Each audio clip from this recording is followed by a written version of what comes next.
کہو کہ آسمان اور زمین میں جو کچھ ہے کس کا ہے؟ کہہ دو اللہ کا۔ اس نے اپنی ذات پاک پر رحمت کو لازم کر لیا ہے، وہ تم سب کو قیامت کے دن جس میں کچھ بھی شک نہیں ضرور جمع کرے گا۔ جن لوگوں نے اپنے آپ کو نقصان میں ڈال رکھا ہے وہ ایمان نہیں لاتے، اور جو مخلوق رات اور دن میں بستی ہے سب اسی کی ہے، اور وہ سنتا ہے جانتا ہے۔ کہو کیا میں اللہ کو چھوڑ کر کسی اور کو مددگار بناؤں؟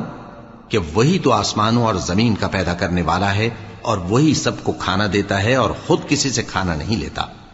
یہ بھی کہہ دو کہ مجھے یہ حکم ہوا ہے کہ میں سب سے پہلا فرما بردار بنوں، اور یہ کہ اے پیغمبر تم مشرکوں میں نہ ہونا۔ یہ بھی کہہ دو کہ اگر میں اپنے پروردگار کی نافرمانی کروں تو مجھے بڑے دن کے عذاب کا خوف ہے۔